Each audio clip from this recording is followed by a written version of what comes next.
Hello guys, leo ni siku ambayo nakwenda kurudia strategy hii ambayo kuna watu hawakuielewa vizuri, lakini hii strategy nilishawahi kufundisha. Inawezekana hawakuifuatilia vizuri, inawezekana hilo kwa sababu mambo ni mengi sana.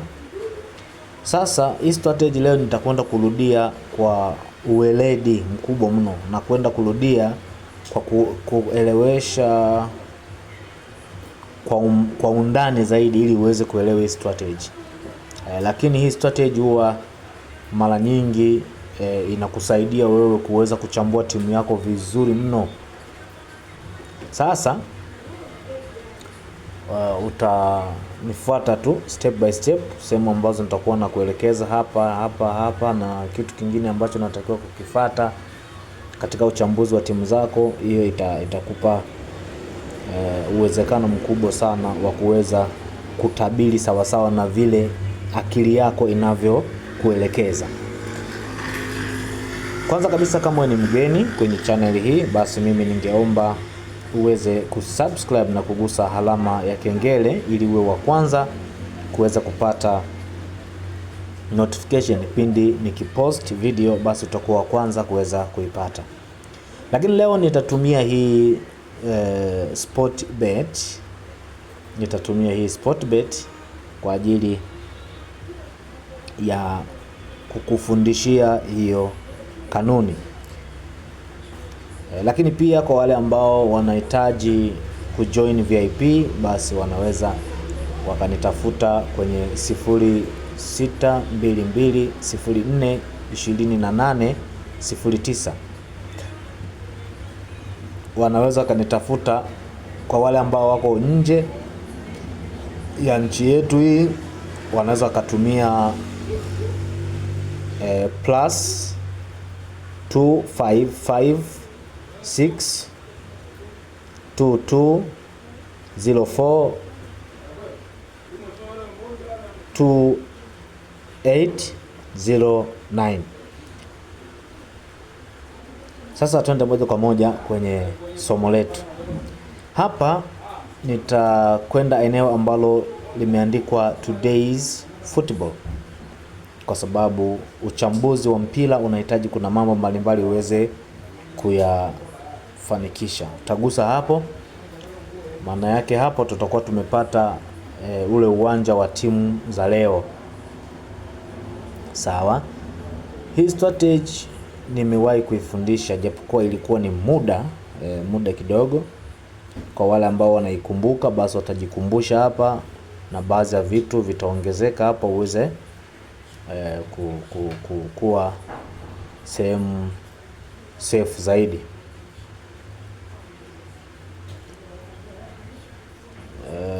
Kama tunavyoona hapo, kuna timu kadhaa ambazo wamepop up katika eneo hili. Sasa nini unatakiwa kufanya hapa? Hapa wewe hauna haja ya kutazama status ya timu au kutazama performance ya timu hapa, au kutazama head to head. Hapa tutakwenda moja kwa moja kwa wao wenyewe bookmakers hawa ambao wamekuwekea details wao wenyewe, kukuinform wewe kwamba uwezekano wa matokeo uko hivi. Sasa hizi ninakuwa ni vitu vya ndani sana, huwezi kuvielewa tu kwa haraka. Mfano hapa, acha niingie kwenye hii game ya Torino na Cremonese, lakini nitahakikisha baada ya kuigusa lazima niangalie kwenye statistics ambazo hapo wameandika kwa kifupi stats. Hapa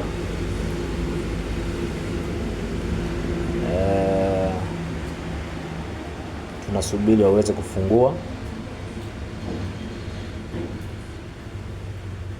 Kama tunavyoona hapa, wanaonyesha form ya timu ya nyumbani na ya ugenini. Fomu yao ni asilimia ngapi? Kama unavyoona hapo ni asilimia 13 nyumbani, 40% ugenini.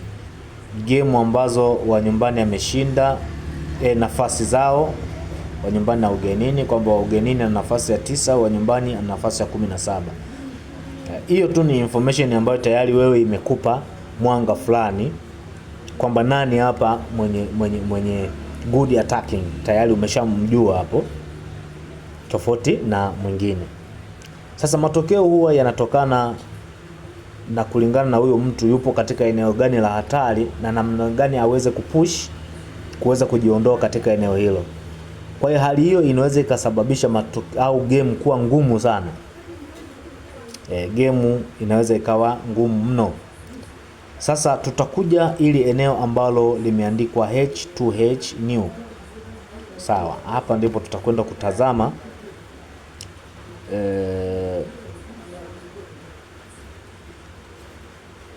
kwa ujumla kama unavyoona hapo, lakini kigezo ambacho mimi nilikuwa nahitaji hapa kwenye timu hii hakipo.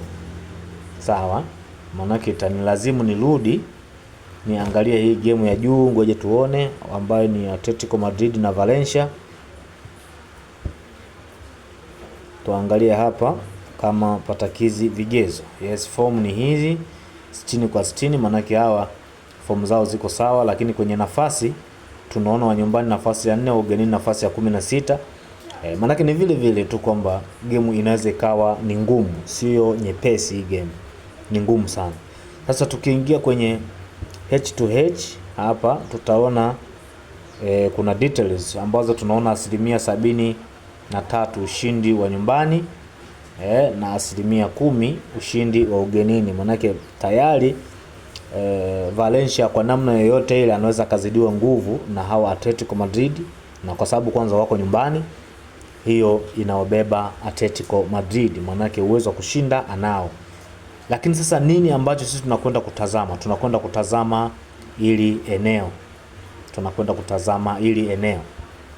Ambapo wameandika oval 1.5. Oval 1.5. Asilimia yake hapo ni 81%. Yes. Hicho ndo kigezo ambacho ni kizuri kwenye uchambuzi wetu wa leo. Ni kigezo kizuri. Hapa sasa ndipo tunakwenda kupata eneo husika. Sawa?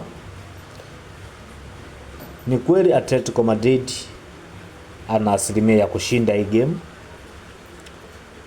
Lakini safe zaidi unaweza ukaweka Atletico Madrid ashinde au asuluhu. Hiyo ni safe sana. Lakini safe nyingine ni kuweka over 1.5. Hiyo ni safe nyingine. Ukiona kwenye hili eneo pana asilimia 80 kwenda juu, ukute kuna asilimia 80 kamili, 81, 82, 83, 90, ukute kuna asilimia 100, maana yake hiyo game kutoa magoli mawili is very simple. Kutoa magoli mawili ni rahisi sana hiyo game. Kwa hiyo mimi huwa nafanyaga hivi, nakuja nachagua over 1.5, ambayo hapo nikiangalia odd yake ni 1.22. Yes, kwangu mimi ni nzuri. Kwa over 1.5 ni nzuri. Ni nzuri. Sawa. Sasa hapa naweza nikapata nyingine, ngoja nitazame hii Augsburg na Eintracht Frankfurt na Augsburg.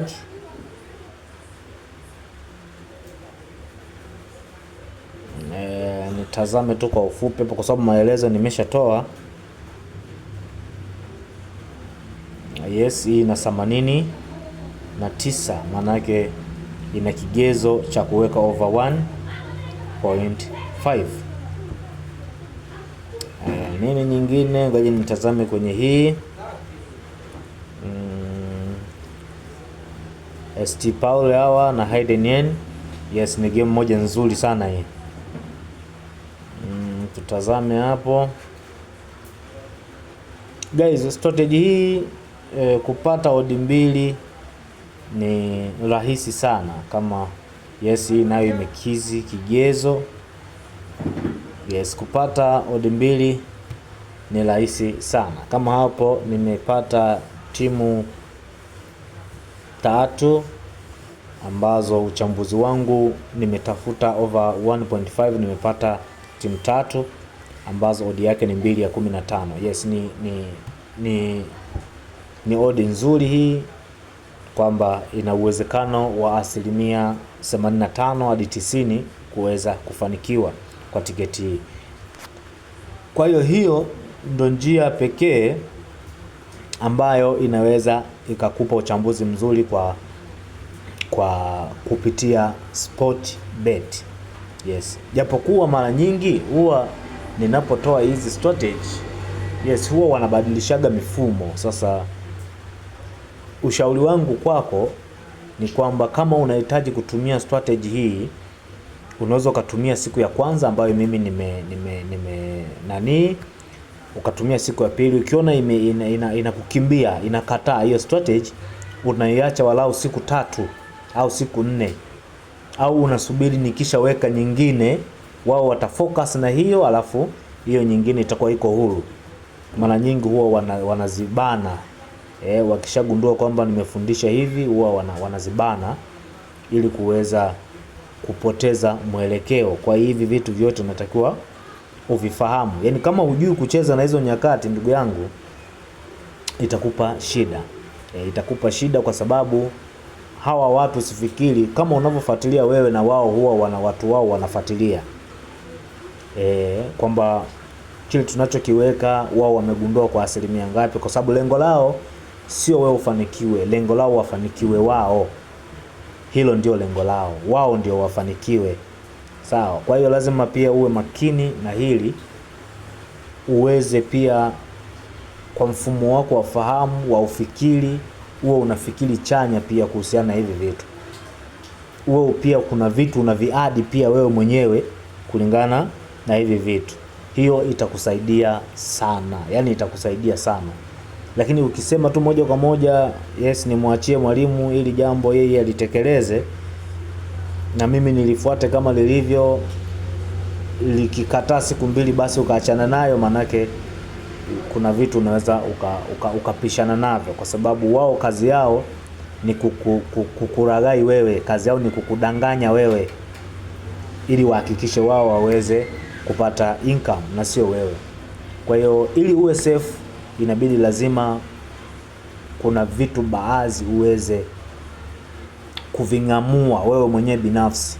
Utatumia strategy, utatumia hiyo kanuni, lakini pia kuna vitu baadhi unatakiwa wewe mwenyewe uvingamue. Si ndio jamani? Kwa hiyo hapo nadhani tutakuwa tumeelewana. Kwa wale ambao wanahitaji kutest hiyo hapo ambayo ni 52 ZTN4, hii ni booking code ambayo ni 52 ZTN4. Hapo nadhani tutakuwa tumeelewana kabisa.